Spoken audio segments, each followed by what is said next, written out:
Watauga Arts Council with your host, Cherry Johnson, serving arts in Watauga County for more than 30 years. Hi, I'm Cherry Johnson with Watauga County Arts Council, and you probably already are aware, or if not, I don't know where you've been, that we've just opened the Blue Ridge Art Space. It is such an exciting place to be, and so many wonderful things to see and experience and be a part of, and you need to be sure you come by. I want to introduce you to Pat Grant. Pat is not just a paints beautiful paintings, and we'll talk about these in a second. Pat's also a man of many trades, and you painted the walls, many of them, in the Blue Ridge Art Space before we opened up. You and some other friends and volunteers of the Blue Ridge Art Space, so you kind of have a lot of different backgrounds and talents and abilities that kind of flowed into the process. Everything we could do to help. Exactly. Yeah. So we're featuring Pat's work. As you walk into the main door of the Blue Ridge Art Space, you'll pass through the Hall of Fame, and then you will move into the main gallery area, and all over the walls are these amazing animals and birds and creatures of nature all around you, and many of them look like they're going to jump up and start talking to you anytime now. Yep. So I like to paint things that people normally don't get to see every day. Right. Things that maybe they do see and never stop to look at. You know, something that's going to catch their eye and make them stop and look at it and appreciate it. Right. A lot of our wildlife is vanishing quickly, so you just don't have those opportunities. So hopefully this will save some of it for people. Yeah, now we have 2 of them today with us, Yeah, but there's a yeah. whole wealth of these. You have 29 paintings? 29 paintings at the art and space. they're all different animals and different creatures Yep. and different birds and different whatever. I like variety. Yeah, you do. Yes, I like variety. And they all are of acrylic. Yes. But like you and I were just talking a while ago, a lot of artists take a look at Pat's work. I did. I looked at Pat's work and I went, I think it's acrylic. Not sure if it's acrylic, because you act like acrylics are oils in a lot of ways. Yeah, acrylics are just so versatile. Where people like to glaze and do layer painting, acrylics I can do in 5 minutes. I can do a layer, wait a minute, do something in another area of the painting, and then go right back to it. Right. And it makes it dries very fast. Yes, it suits. I'm a fidgety person, so it suits the temperament quite well. Well, I want to talk about you as a person. Now, you grew up in Florida? Yeah, Daytona Beach. Yeah. And you said that you didn't do a whole lot of art, but you did do some I did some drawing and stuff. I did a little painting in school, like everybody's forced to do. Right. And it was in oil, actually, so I did have a start in that. But never pursued it. Now, I was a quiet student, so I think they search out the You most... were a quiet student. Yeah, actually I was. they search out the most popular person in class, because it's easy to teach somebody that's very eager and very outspoken. So it's not something I really pursued then. But I guess I always had that little ability or want to in me. And then you kind of went off into the restaurant business? Yeah, I was in the restaurant business for many years. Okay.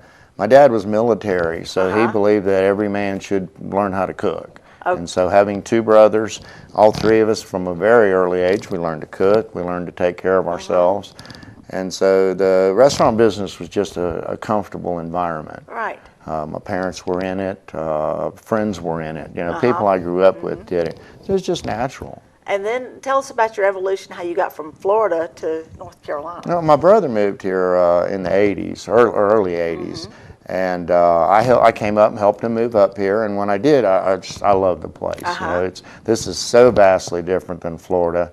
I don't understand how people that go to Florida. I mean, if you've lived here, why would you want to leave? Teach us that. But I met my wife in Florida, and her family's from Hendersonville, and so we both had a draw to be here. And it was just a process. We knew we wanted to be here, and we knew eventually we'd just creep our way up. And we got lucky, we had some nice moves. We went to South Carolina, closer. We could come up and visit a couple times a month. And then when we moved to Greenville, it was almost every weekend. Kept inching your way up this way. Yeah. When you start spending more time in the next place than you did in the previous, it's time to move on. You need to go. Yeah. Now, as my understanding from our conversations is that your brother renovated a house. Yeah. And that got you started in the process. So talk about that a second. I have a very generous family, and my brother knew that I didn't like where I was at. The restaurant business, you don't see a lot of old managers. I was in management, and when you look around, it's hard on people. Mentally, it's a stressful business. And he was nice enough to have a little piece of property. It was an old country store on his property, and was willing to help me get started. You know, when my wife looked at me like I was a nut. When she saw the building, it was leaning and it was full of garbage. It hadn't been used in 15 years, and she said, you know, I don't know. But she wanted to be here too. And so between us and my brother's help and his family, that we dug in, and it was a place that had nobody in it. It needed extreme renovation, but you learn. When you're doing it yourself and you're getting dirty in it, you learn how to do it, and it was fun. Yeah. You know, it's like discovering anything, the same way of painting. Right. You know, once you get the hook, then you just can't quit. Well, and that's where I'm going, is because I know people are out there going, what is she talking about all that for? The reason is because the way you got back into painting, or really into the painting, had something to do with that. Am I right? Yeah. When I did renovating, a good friend introduced me to just house painting. Right. He said, you know, you'll love doing this. He said, it's fun. And I was always the one that looked at painting like, fun? Yeah, painting a house can't possibly be fun. But it's but it's a developed skill. I mean, if you paint in a very fine home, you really need to learn how to paint well. Yes. And so by learning that, the more house paintings, like anything else, you learn about color. You learn about values and with the difference between a dark room and a light room. And how to deal with paint. And how to deal with paint. That is a talent unto itself. Yes, it is. And I think it's just an addiction. The more you do it, the more you want to learn. I love learning. So I met a friend who also did restoration work, and he was a extremely accomplished artist. Did fine art, had studied classically in New York. Right. I mean, had studied art since he was a child. And well beyond my means at the time, but I found it fascinating. And he did wildlife, he did very detailed work. So without having any other exposure, I assume that's what you should do. Kind of got into it. You should be able to do that right off the bat, which I learned very quickly you couldn't do. Some horrible drawings buried in the studio at the house, but you learn. Yeah. And like I said, it's an addiction. Once you really get the feel for, especially doing detailed work, you push yourself. And that's one thing I've really noticed about you, Pat, is that you are very precise in your work. You know, not just now, you got to get up close to these and see what I'm talking about. Every little hair is here, you know. But it's not just that, it's that you are accurate, you know, you do things with a precision. Yes, know? It's, well, that probably is the run over of military pride from my father.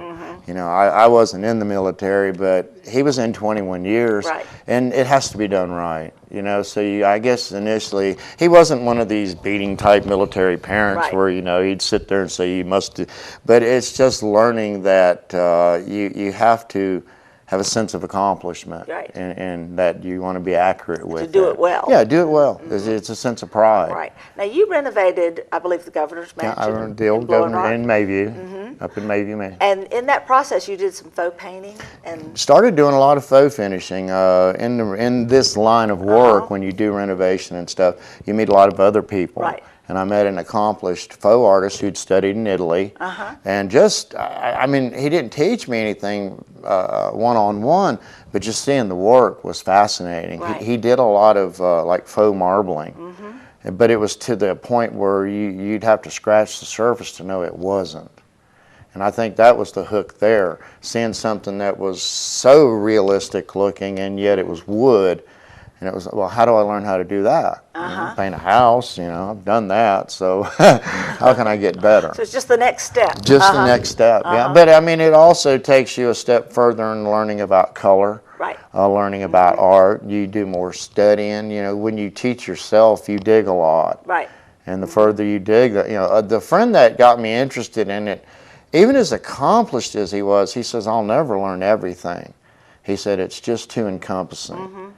And so with that in mind, there's so much to learn that you shouldn't feel like you can't learn it. Yeah. You just have to find what you want, what you're happy doing, and work on that. Wow. Now, how long have you been painting like these?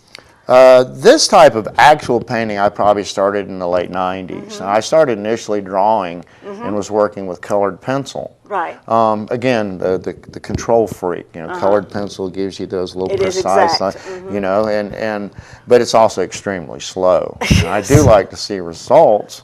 So part of that was, I got to find a way to go from these beautiful little drawings. I mean, I did a lot of detailed work initially, but I wanted to see bigger, faster things. Right.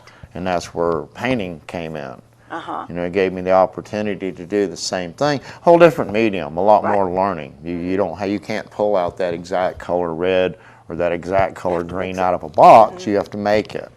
But again, it's just the learning process. So you basically are self-taught in those ways. Yeah. I've got a stack of magazines about that high, a whole library of books. And the internet. The internet is You're big in one of that. the best tools in the world.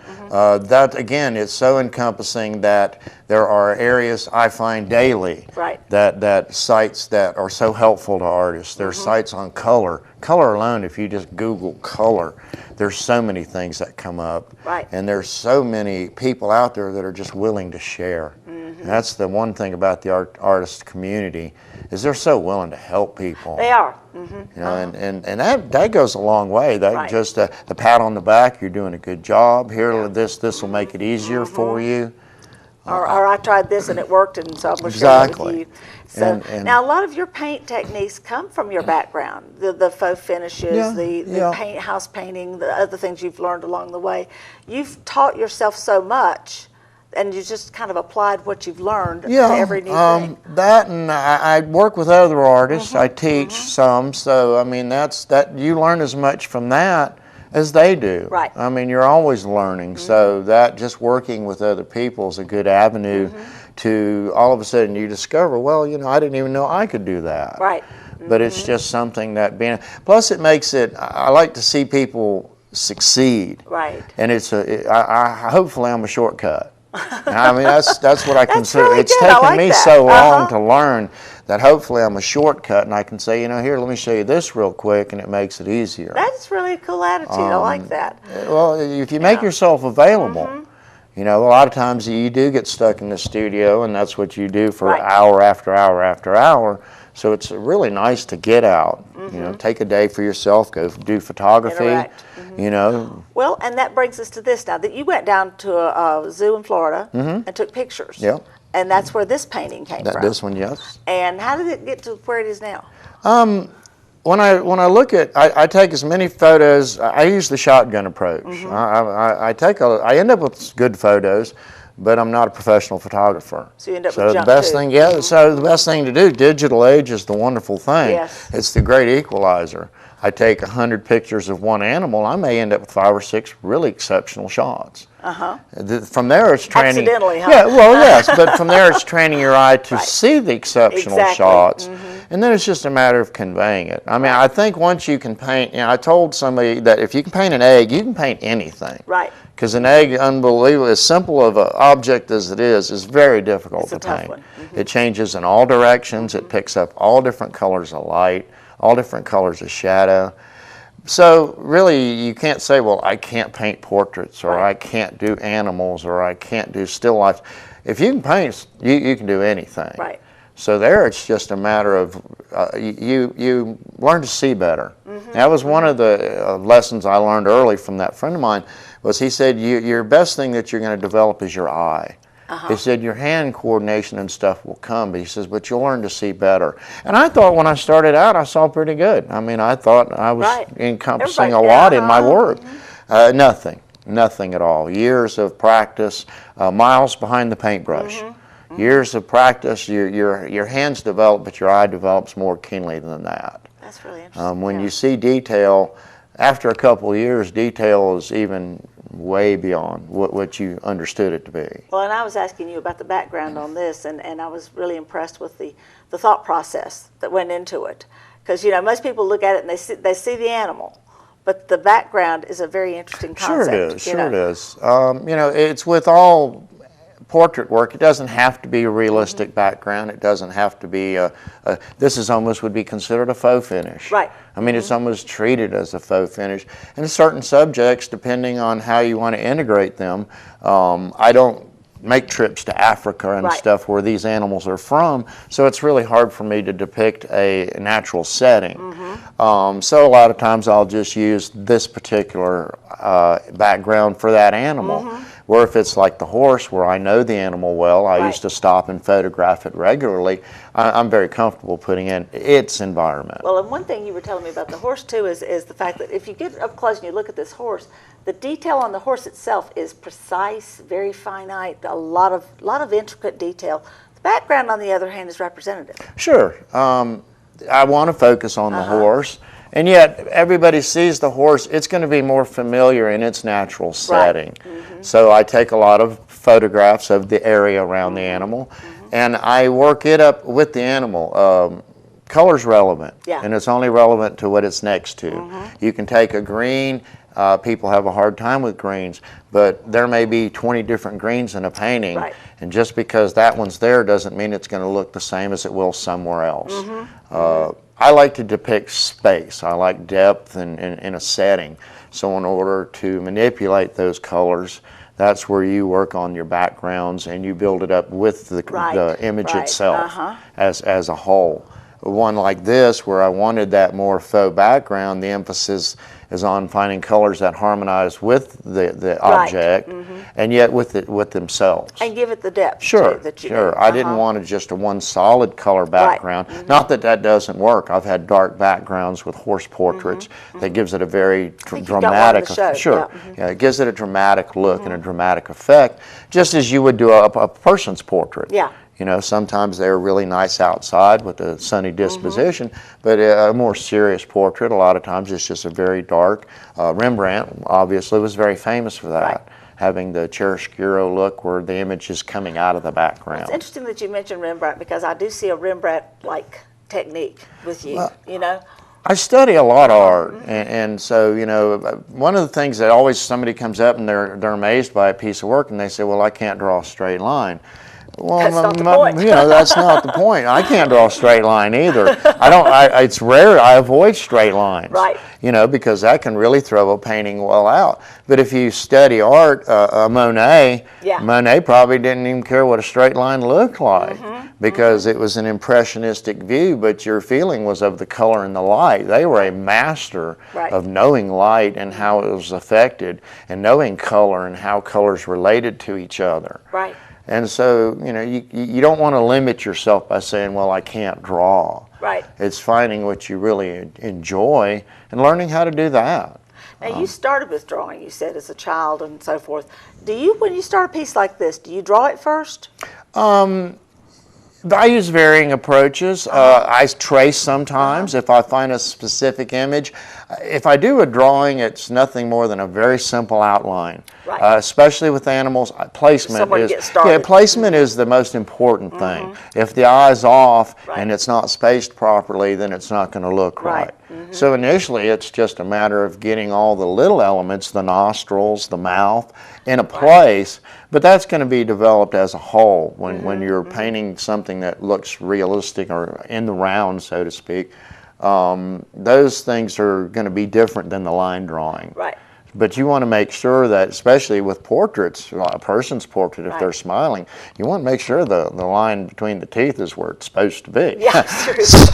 So it's just a process. I you know, a guy looked at me funny. One of the friends of mine that I paint with, he would blow up paintings and trace from it, and he owns a print shop. So that was his initial reaction, was I just blow them up. But he says, I'm sitting here looking at this. I says, well, I paint from my monitor. And a light bulb went off, and he's like, I said, you know, I have a 22-inch monitor in my studio, and I'm a studio painter. I said, why wouldn't I? Right. And he goes, well, what about when you transfer images? I said, well, I just put a piece of tracing paper over the monitor and I draw on it. He looked, but it works. Some people love to draw. They Right. would sit down and do that entire image in full detail And then and then paint over it. I like to paint. I like to push color So around. the drawing is the So basics. the drawing's the basic. It's just a starting point. Sometimes I go from there. The initial process, especially in a portrait, eye first. Right. Always always eye first. If you can't get that right, then why bother going any further? You have to have that. So you start with the hardest part, and then once you start filling in a little bit more, the eye's not finished at that point. It's Well, and that's another thing. Your paintings go beyond the usual, just paint it and stop at the painting. You know what I mean? Oh yeah. Yeah. Well, it's again, that's experience. Once you start to understand more and more, I spend less and less time looking at the image And more at the painting. and more at the painting. Same thing with the background. That's where I build them up together. I maybe initially use the photograph to get the direction of it. You know, a lot of times in a background, especially if it's going to be a detailed background, you incorporate that to lead you to the subject. Right. In a case like this, I like diagonals. Right. So the horizon in the background there leads you into the eye of the animal. Or there may be color and lighting. You use light and shadow in the background to bring you around to a specific spot in the Right. painting, because that's the idea, is to bring yourself back, but to move you through the painting as well. Right. And so you set all that up in reference to that image, but initially I do a quick outline, and then I start having fun. And then you start laying on paint. And when you finish with paint, then you start another process. Many Well, times. yeah, good paintings, I mean, they should be varnished. That's one thing, it brings out the color. I paint in a lot of layers, Right. and a lot of times it's like putting a photograph under glass. Right. A good photograph is nice, but once it's got that glass over it and it starts to bring the color out, that's when you see that finished image. Exactly. So I learned, being a house painter, I varnished a lot of furniture, so doing that on a painting became very natural. Right. You know, a lot of painters initially won't varnish because they're afraid of ruining What they'd what already they'd done. already spent so much time in. Right. But in reality, it's better for the image. It protects it from the environment. That's very important. Exactly. You know, we want to Exactly. do that. It gives it longevity. It's longevity. That, I mean, there's no sense putting 3 months of your life into something that's not going to be around 10 years later. Exactly. Now, when you were painting the building, Blue Ridge Art Space, you were working on this horse. And Yes, you kept yeah. bringing him in and showing him to me in various phases. And every time you'd bring him in, there was another depth to it, another Sure, dimension. sure.